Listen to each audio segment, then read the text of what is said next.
соли 2026 соли вусат додани корҳои ободониву созандагӣ ва тақвияту таҳкими худшиносиву худогоҳии миллӣ ба ифтихори ин ҷашни муқаддас ва бузурги миллӣ эълон карда шавад.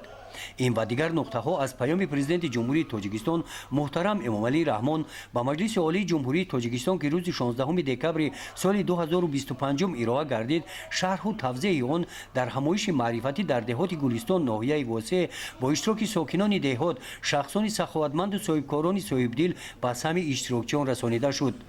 дар ин ҳамоиш қайд гардид ки деҳаи меҳробод маркази маъмурии деҳоти гулистон буда шумораи аҳолии ин минтақа зиёда аз 10 000 нафарро ташкил медиҳад. зимни баромад раиси ноҳияи восеъ таъкид намуданд ки мо бояд то ҷашни 35-солагии истиқлоли давлатии ҷумҳурии тоҷикистон ҷашни муқаддасу миллӣ корҳои созандагиро боз ҳам вусъат бахшида чорабиниҳои ҷашниро бо сатҳу сифати баланд амалӣ намоем. дар ин раванди ободонӣ ва тозакорӣ бояд тамоми маҳаллаҳои деҳотро фаро гирифта ва ба як кори маъмулӣ табдил ёбад. дар ин ҳамоиш таъкид гардид ки ҳар як шаҳрванд ва ҳар як оила бояд бо дарки масъулияти ватансозиву давлатсозӣ пеш аз ҳама хонаву кошона ва кӯчаву маҳалли зисти худро таъмиру тармим ва тозаву озода намоянд.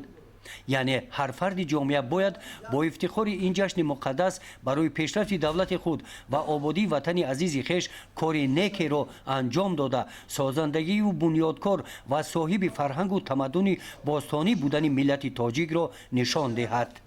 дар музокираҳо сокинон иброз намуданд ки ҳама якҷояву ҳадафмандона бо рӯҳияи баланди миллӣ шукргузориву ифтихор аз соҳибватаниву соҳибдавлатӣ ва фарҳангу тамаддуни беш аз 6000-солаи тоҷикон барои боз ҳам ободу пешрафта гардонидани ин гӯшаи ватани маҳбубамон тоҷикистон ва баландбардоштани обрӯи он дар арсаи байналмилалӣ кӯшишу талош менамоем.